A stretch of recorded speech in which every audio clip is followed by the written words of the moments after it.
आज सुबह देश को झकझोर देने वाली खबर महाराष्ट्र से आई। महाराष्ट्र के डिप्टी सीएम और एनसीपी के अध्यक्ष अजीत पवार की एक प्लेन दुर्घटना में दर्दनाक मौत हो गई।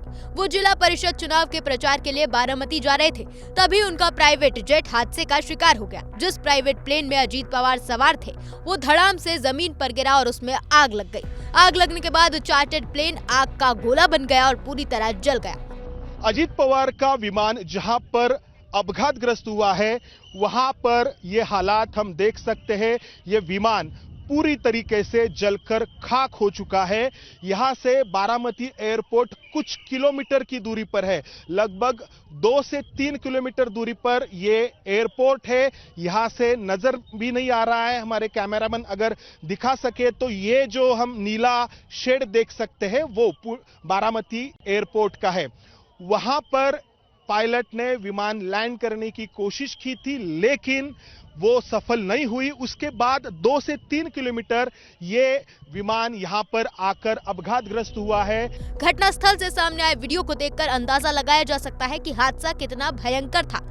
कहीं विमान की सीट पड़ी थी तो कहीं टायर। पूरा का पूरा विमान कबाड़ बन चुका था, क्योंकि प्लेन धमाके के साथ जमीन पर गिरा। इसीलिए धमाके की आवाज सुनकर वहां के लोगों की भीड़ लग गई।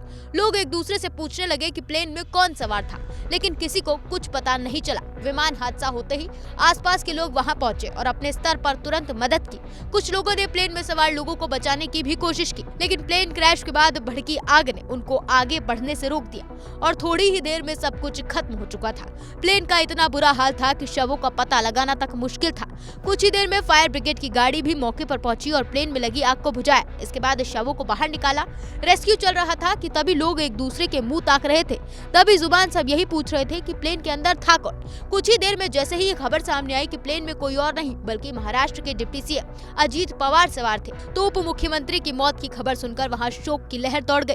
सिर्फ बारामती ही क्या, पूरे देश में जैसे ही ये खबर फैली तो विमान दुर्घटना में एनसीपी चीफ और महाराष्ट्र के डिप्टी सीएम अजीत पवार नहीं रहे तो पूरे देश में शोक की लहर फैल गई। पवार फैमिली में तो चीख पुकार मच गई, क्योंकि घटनास्थल से शवों को निकालकर बारामती स्थित जीएमसी अस्पताल लाया गया। इसके घटना की जानकारी लगते ही अजीत पवार के भतीजे रोहित पवार बारामती स्थित जीएमसी अस्पताल पहुंचे।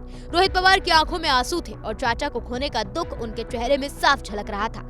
अस्पताल के बाहर एनसीपी समर्थकों की भीड़ भी जमा थी, जो अजीत पवार के निधन पर बिलख बिलख कर रो रही थी। हादसे के बाद वहां ऐसा मंजर था जो हर किसी की आंखों को नम कर रहा था। हादसे की खबर लगते ही सांसद सुप्रिया सुले समेत परिवार के कई सदस्य बारामती अस्पताल के लिए रवाना हो गए। बड़ी बात यह कि हादसा इतना भयंकर था कि प्लेन में सवार सभी लोगों के शव बुरी तरह जल चुके थे, जिससे उनकी पहचान करना मुश्किल था। डिप्टी सीएम अजीत पवार का शव भी बुरी तरह जल गया था, जिससे सीधे तौर पर पहचानना आसान नहीं था। हालांकि अजीत पवार की आखिरी पहचान साबित हुई उनकी घड़ी। अगर अजीत पवार ने घड़ी नहीं पहनी होती तो फिर उनकी पहचान के लिए डॉक्टर्स को डीएनए टेस्ट कराना पड़ता। इस हादसे में विमान सवार सभी 5 लोग मारे गए, जिसमें 2 पायलट, 1 सिक्योरिटी ऑफिसर और 1 अजीत पवार का पर्सनल अटेंडेंट शामिल है।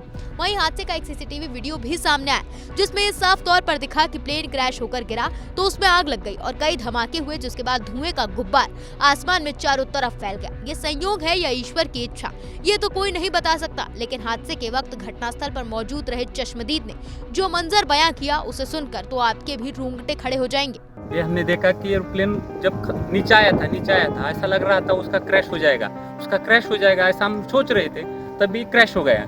हम देखे कि हमें लगा नहीं क्रैश हो गया है, लेकिन एयर ट्रैप पे उतरेगा ऐसा लगा, उतर रहा है, लेकिन क्रैश हुआ और उसके बाद स्फोट हो गया उसका जबरदस्त। स्फोट होने के बाद वो हम देखने आए, पहले देखा तो उसको आग लगी थी पूरे प्लेन को, और उसके बाद 4-5 स्फोट हो गया विमान में उसके, और उसके बाद बहुत लोग आ गए। अजीत पवार सुबह 8:10 पर प्राइवेट प्लेन में मुंबई एयरपोर्ट से बारामती के लिए निकले। खबर है कि 8:43 पर विमान में तकनीकी खराबी आई। विमान में 8:45 पर सिग्नल भेजना बंद कर दिया। इसके बाद विमान चक्कर लगाते हुए नीचे आने लगा। फिर विमान करीब 8:46 पर जमीन से टकराया। विमान में कई धमाके हुए, आग लग गई। भयानक विमान हादसा किस वजह से हुआ ये तो जांच के बाद ही पता चलेगा, लेकिन इस हादसे के बाद ऑपरेटर वीसीआर एविएशन के हादसे की पूरी जानकारी दी। नया खुलासा ये भी हुआ कि जब पहली बार में प्लेन कम विजिबिलिटी के कारण लैंड नहीं हो सका था, तो पायलट प्लेन को दोबारा ऊपर ले गए थे। दूसरी बार जब रनवे नजर नहीं आया तो कंट्रोल रूम से पूछा गया कि रनवे दिख रहा है, तो पायलट ने जवाब दिया कि अब दिख रहा है, जिसके बाद रनवे 11 पर प्लेन उतारने की इजाजत दी गई। सबको लगा कि सुरक्षित लैंडिंग हो जाएगी, लेकिन ऐसा नहीं हो सका और प्लेन क्रैश हो गया। अब जांच एजेंसियां ये पता लगाने में जुटी हैं कि जब रनवे दिख रहा था तो आखिर पलों में ऐसा क्या हुआ जिससे विमान को संभलने का मौका ही नहीं मिला।